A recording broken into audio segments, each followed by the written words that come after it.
Hello दोस्तों, कैसे हैं आप लोग। एक बार वापस से आपका स्वागत है मेरे चैनल में। और इस सीरीज़ के अंदर अभी हम कर रहे हैं किसके बारे में। दक्षिण भारत के राजवंशों के बारे में बात कर रहे हैं। तो एक नए राजवंश के साथ आपका स्वागत है इस चैनल में। आज हम बात करें पल्लव वंश के बारे में। किसके बारे में? पल्लव वंश के बारे में। तो पल्लव वंश क्या हमारे प्राचीन दक्षिण भारत का एक राजवंश था जो हमारे दक्षिण भारत में था। अब पल्लव वंश की बात करें तो इसकी स्थापना किसने की थी? सिंह वर्मा या सिंह वर्मन ने इसकी स्थापना की थी। भारत के पल्लव वंश का संस्थापक किसे माना जाता है? सिंह वर्मा या सिंह वर्मन को माना जाता है। अब पल्लव वंश की बात करें तो पल्लव शब्द का अर्थ क्या होता है? पल्लव शब्द का अर्थ होता है पान या फिर झाड़ी। पल्लव का शब्द का अर्थ क्या होता है? पान या झाड़ी होता है। अब पल्लवों की उत्पत्ति के बारे में बात करें तो पल्लवों की उत्पत्ति स्थल किसे माना जाता है? तोड़ मंडल को पल्लव का उत्पत्ति स्थल माना जाता है। तोंड मंडल भी कह सकते हैं, इसे तोड़ मंडल भी कह सकते हैं। तो यह पल्लवों का उत्पत्ति स्थल माना जाता है। पल्लव वंश की राजधानी की बात करें तो पल्लव वंश की राजधानी कांचीपुरम थी। पल्लव वंश की राजधानी क्या थी? कांचीपुरम थी। तो उत्पत्ति स्थल तो तोंडमंडल था और राजधानी क्या थी? कांची या कांचीपुरम थी। जब पल्लव है तो पल्लवों के प्रारंभिक अभिलेख हमें किस भाषा में मिलते हैं? पल्लवों के प्रारंभिक अभिलेख हमें प्राकृत भाषा में देखने को मिलते हैं, लेकिन बाद वाले जो अभिलेख है वो संस्कृत भाषा में देखने को मिलते हैं। शुरुआती अभिलेख में प्राकृत भाषा में, लेकिन बाद वाले अभिलेख किस भाषा में देखने को मिलते हैं? संस्कृत भाषा में देखने को मिलते हैं। अब पल्लवों की बात करें तो पल्लवों को भारद्वाज गोत्रीय ब्राह्मण माना जाता है। पल्लव कौन थे? पल्लव क्या थे? भारद्वाज गोत्रीय ब्राह्मण माने जाते हैं पल्लव। और पल्लवों ने अपने जो अभिलेख है उनमें स्वयं को क्या बताया? क्षत्रिय बताया, जबकि वो थे क्या? भारद्वाज गोत्रीय ब्राह्मण थे। जबकि जितने भी अभिलेख उन्होंने लिखा है तो अभिलेखों में उन्होंने खुद को क्या बताया? क्षत्रिय बताया है। अब पल्लवों की बात करें तो पल्लवों में कौन कौन से प्रमुख शासक हैं जिनके बारे में आज पढ़ेंगे हम। एक तो सिंह वर्मा है, सिंह वर्मन जिन्होंने पल्लव वंश की स्थापना की थी। विष्णुगोप, सिंह विष्णु, महेंद्र वर्मन, नरसिंह वर्मन प्रथम, नरसिंह वर्मन द्वितीय और नंदी वर्मन द्वितीय। तो आज हम किन किन के बारे में बात करेंगे, एक एक करके इनके बारे में बात करना शुरू करते हैं। सबसे पहले हम बात करते हैं किन के बारे में? सिंह वर्मा या सिंह वर्मन के बारे में बात करना शुरू करते हैं।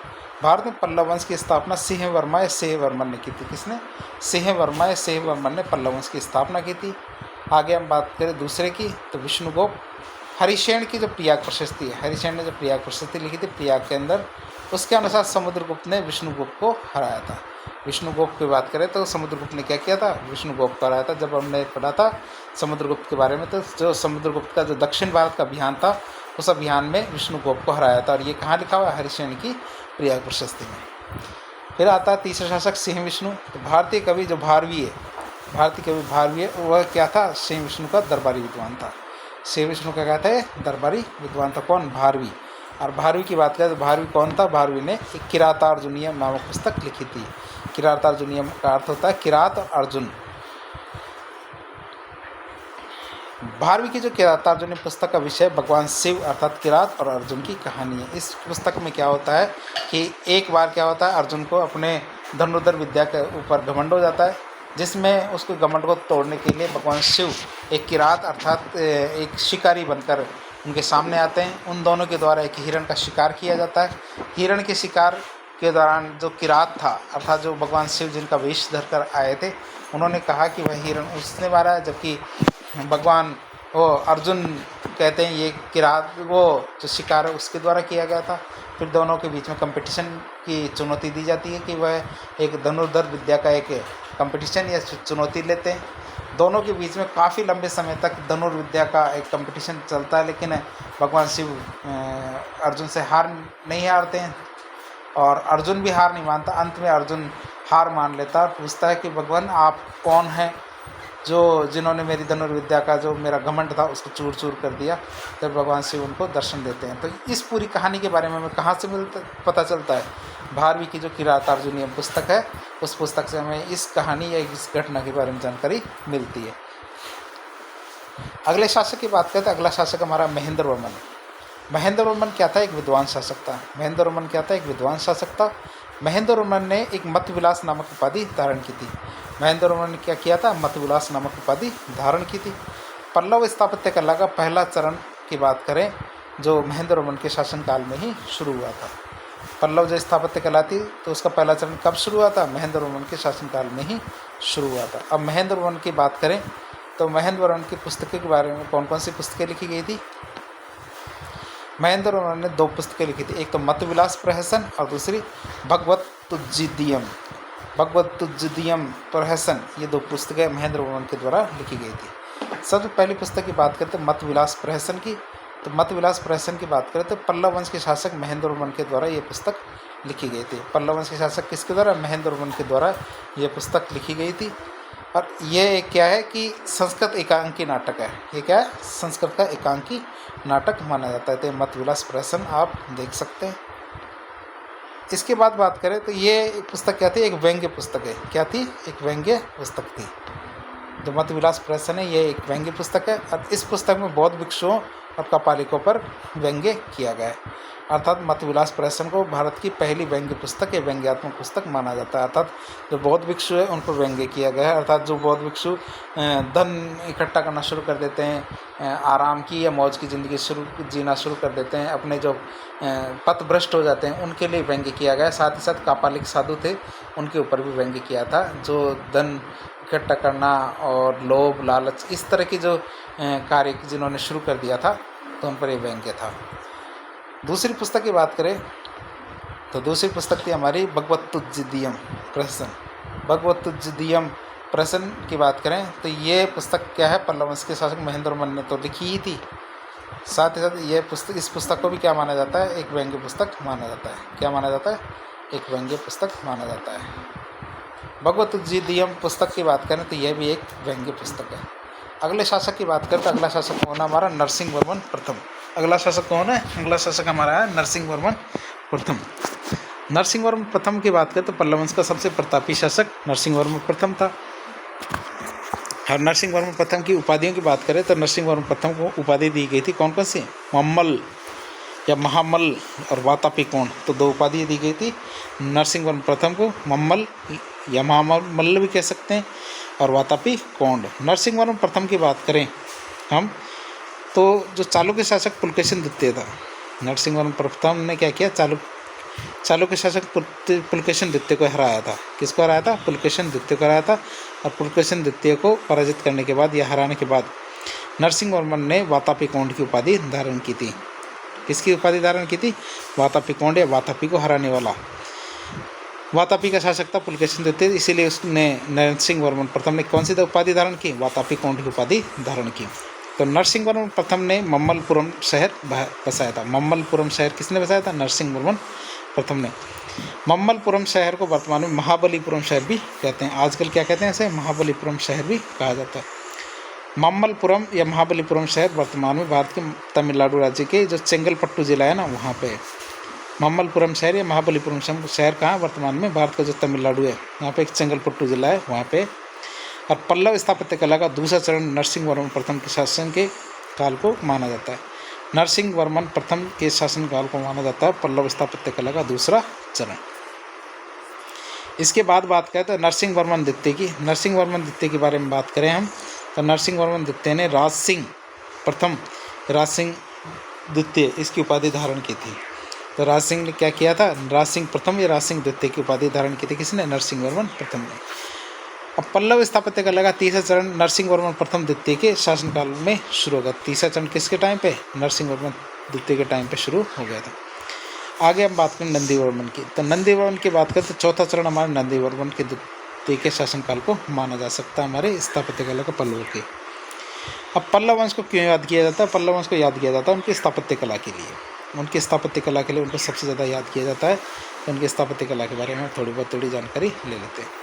अब द्रविड़ मंदिर स्थापत्य कला का आरंभ कहाँ से माना जाता है? पल्लव वंश से माना जाता है। द्रविड़ मंदिर स्थापत्य कला का प्रारंभ हमें कहाँ से माना जाता है? ये हमें पल्लव वंश से माना जाता है। अब पल्लव वंश के शासनकाल में मंदिरों की स्थापत्य कला को 3 भागों में बांटा जाता है। कैसे बांटा जाता है? 3 भागों में बांटा जाता है। एक तो हमारे मंडप थे, दूसरे हमारे रथ मंदिर थे।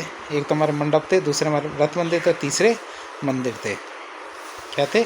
तीसरे मंदिर थे। तो इनके बारे में आप समझ सकते हैं। सबसे पहले मंडप की बात करें तो मंडप क्या होते हैं या किस आधार पर इनको बांटा गया है? मंडप का अर्थ क्या होता था? जैसे ये कोई पहाड़ी है, ये कोई पहाड़ी है और इसमें छोटा सा एक एरिया काट दिया और यहाँ पे क्या है, एक छोटे छोटे जैसे एक ये कमरा, एक ये 2 कमरा, 2-3 कमरे बना दिए। तो इसमें जो बड़ा कमरा होगा उसको महामंडप कहेंगे, छोटा कमरा होगा उसको मंडप कहेंगे। तो इस तरह की आकृतियाँ बना दी। दूसरी बात देखें तो रथ मंदिर कैसे होंगे। रथ मंदिर में क्या करते थे, रथ मंदिर में कि जैसे ये एक पैगोडा बना दिया और इसमें एक इधर रथ बना दिया और एक इधर रथ बना दिया, तो इसमें जो पहिए बना दिए तो इस तरह एक तरह के रथ मंदिर बन गए। और मंदिर की बात करें तो मंदिर में सिंपल सी बात थी कि जैसे नॉर्मल द्रविड़ स्थापत्य कला के जो मंदिर थे वैसे से ये इस तरह से एक जो सबसे आगे यहाँ गर्भगृह होगा, गर्भ में मुख्य ईश्वर की मूर्ति लगी होगी, फिर मंडप, फिर महामंडप, यहाँ पे छत्र होगा, फिर कलश होगा। तो इस तरह की जो कलाकृतियाँ होती है वो हमारे दक्षिण भारत के मंदिरों के अंदर देखने को मिलती है, अर्थात द्रविड़ काल के मंदिरों में देखने को मिलती है। तो उसके बारे में हम आगे अध्ययन करेंगे। तो आगे बात करें पल्लव काल की, तो पल्लव काल का विकास 4 चरणों में हुआ था, जैसा कि हम शासन में देख चुके हैं।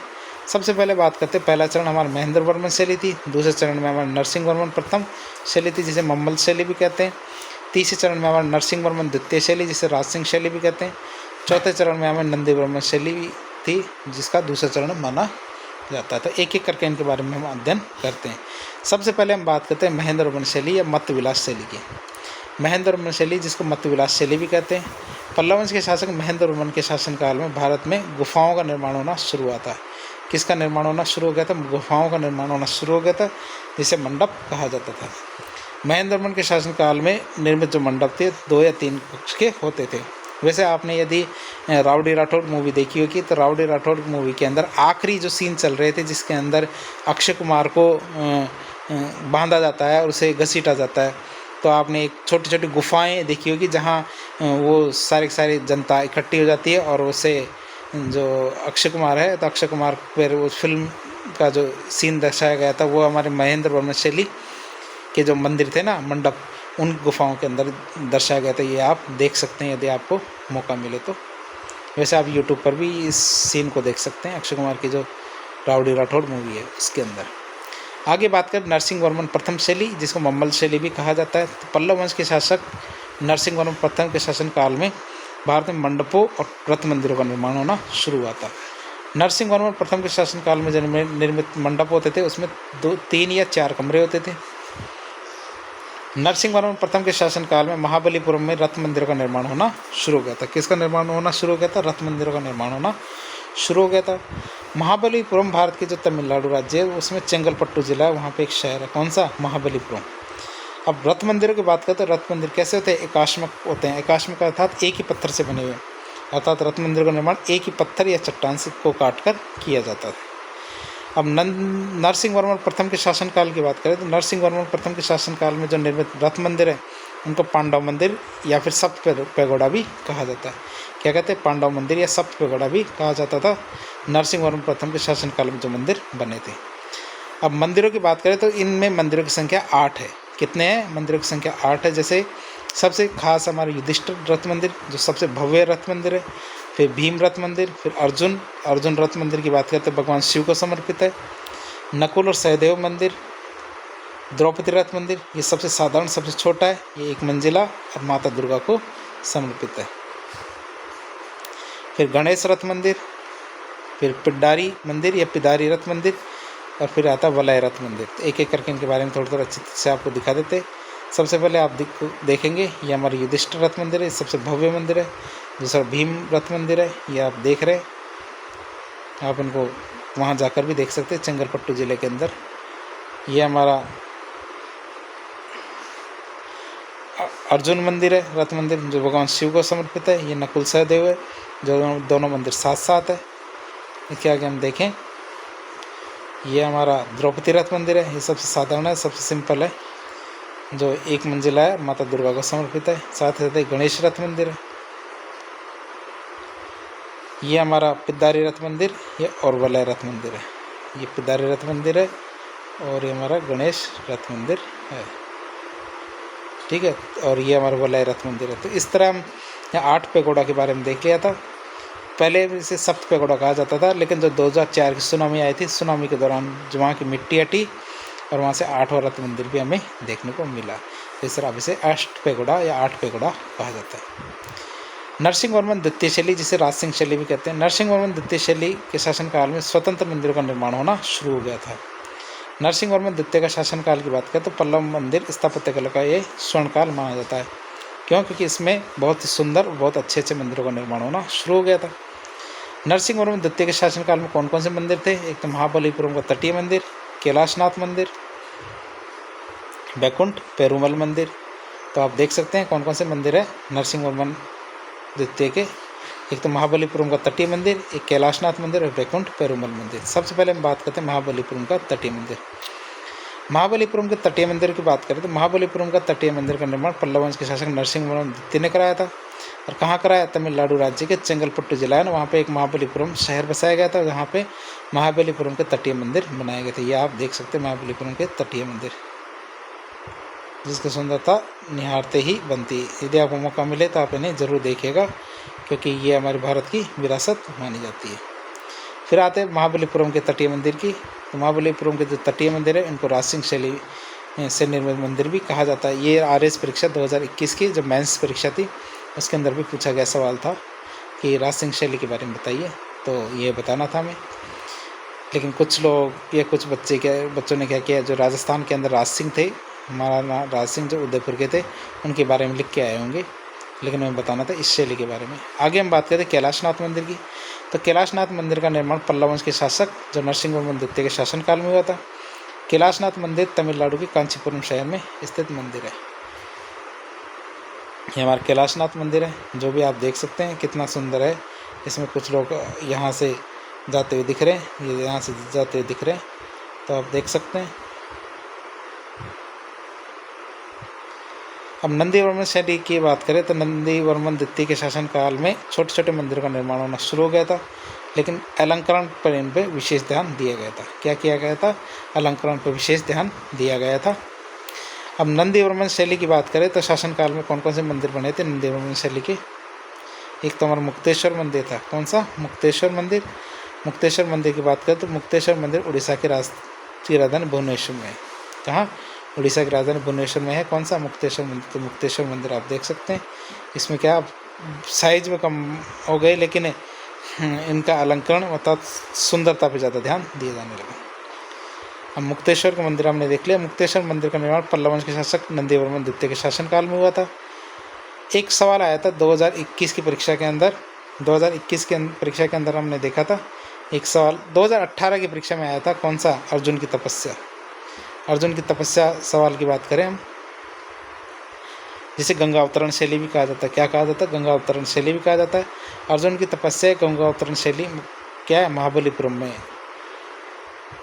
जिसमें कुछ बच्चों ने अर्जुन की तपस्या के लिए है ना, जो जयपुर के अंदर जो SMS स्टेडियम है उसके बाहर जो अर्जुन की प्रतिमा लगी हुई है उसको पिक कर दिया था कि उसके संबंधित करके प्रश्न का उत्तर देने का प्रयास किया था, जबकि वो गलत था। यह अर्जुन की तपस्या अर्थात जो आप देख सकते हैं, जो हमारे प्रधानमंत्री नरेंद्र मोदी जी हैं और साथ ही साथ चीन के प्रधानमंत्री शी जिनपिंग जी है, तो इनके पीछे जो तस्वीर लगी हुई है पत्थरों के ऊपर, तो वही अर्जुन की तपस्या है। तो वह बताना था, लेकिन उन्होंने कुछ और ही बता दिया, तो उनके नंबर कट गए होंगे। और साथ ही साथ एक कृष्ण की जो बटर बॉल है उसके बारे में भी है, मक्खन की गेंद, जो हमारे महाबलीपुरम में, तो आप देख सकते हैं इस पे भी हमारे शी जिनपिंग जी है और हमारे देश के प्रधानमंत्री नरेंद्र मोदी जी हैं, उनके पीछे जो पत्थर की गोल पत्थर है इसे कृष्णा की बटर बॉल कहा जाता है। इसकी साइज आप देख सकते हैं अंदाज़ा लगा के। अब पल्लव वंश के साहित्य की बात करते हैं। अभी हमने उनकी स्थापत्य कला के बारे में बात कर ली, अब साहित्य के बारे में बात करें तो पल्लव वंश में कौन कौन सा साहित्य लिखा गया था। पल्लव वंश के शासकों ने शिक्षा के केंद्र का निर्माण करवाया था। किसका? पल्लव वंश के शासकों ने शिक्षा के केंद्र का निर्माण करवाया था, जिन्हें क्या कहता था? घटिका कहा जाता है। पल्लव वंश के शासनकाल में कांची या कांचीपुरम को शिक्षा के केंद्र के रूप में विकास किया गया था। पल्लव वंश के शासनकाल में क्या था? कांची या कांचीपुरम को शिक्षा के केंद्र के रूप में विकास किया गया था, अर्थात पल्लव वंश के समय शिक्षा का प्रमुख केंद्र किसे बनाया गया था? कांचीपुरम से। पल्लव वंश के शासकों ने विद्वानों को संरक्षण देना भी शुरू किया था। अब पल्लव वंश के टाइम के जो विद्वानों की बात करें तो कौन कौन से विद्वान थे? उनके टाइम के विद्वान थे, एक तो हमारा भारवी था और एक था दंडिन। भारवी था, दंडिन। तो सबसे पहले हम भारवी के बारे में बात करें तो भारवी ने कौन सी पुस्तक लिखी थी? किरातार्जुनीयम। भारवी ने कौन सी पुस्तक लिखी थी? किरातार्जुनीयम पुस्तक लिखी थी। तो इसमें आप देख सकते हैं किरातार्जुनीयम अर्थात अर्जुन पर आधारित एक किताब है भारवी की। अगले हम विद्वान की बात करते हैं। अगले विद्वान हमारे दंडेन। अगले विद्वान कौन है? हमारे दंडेन। तो दंडेन ने 3 पुस्तकों की रचना की थी। एक तो दश कुमार चरित, एक काव्यादर्श और एक अवंती सुंदरी। एक तो हमारे काव्यादर्श है, अवंती सुंदरी और दश कुमार चरित। इन पुस्तकों की रचना किसने की थी? दंडेन ने। तो इन तीनों पुस्तकों को आप देख सकते हैं। एक तरफ तो हमारे ये दश कुमार चरित है, एक हमारा काव्यादर्श है और एक हमारे अवंती सुंदरी है। और ये पुस्तक किनके द्वारा लिखी गई थी? दंडेन के द्वारा। तो इनके बारे में हम देख लेते हैं। तो ये हमने देख लिया है कौन कौन से। दश कुमार चरित्र दंडेन ने लिखी थी, काव्यादर्श भी हमारे दंडेन ने लिखी थी, अवंती सुंदरी भी हमने दंडेन में लिखी थी। और साथ ही साथ एक मोस्ट इम्पोर्टेंट बात कि पल्लव वंश के शासनकाल में ही जो अलवार संत थे और नयनार संत थे, उन्होंने भक्ति आंदोलन शुरू किया था। तो इस तरह आज की वीडियो में हमने क्या देखा? पल्लव वंश के बारे में सारी जानकारी लेने का प्रयास किया। और पल्लव वंश के अंदर हमने उनके जो स्थापत्य कला के बारे में देखा, उनकी शैलियों के बारे में देखा, उनके जो साहित्य के बारे में देखा, उनके राजाओं के बारे में देखा और उनके जो भारतीय संस्कृति के अंदर जो योगदान दिया गया उसके बारे में देखा। इस प्रकार की जो इन्फॉर्मेटिव वीडियो है वो देखने के लिए हमारे चैनल से जुड़े। वीडियो यदि पसंद आता है वीडियो को लाइक करें, चैनल को सब्सक्राइब करें। ये हमारा प्रयास होता है कम समय में अधिक से अधिक बच्चों को जानकारी दी जाए। धन्यवाद।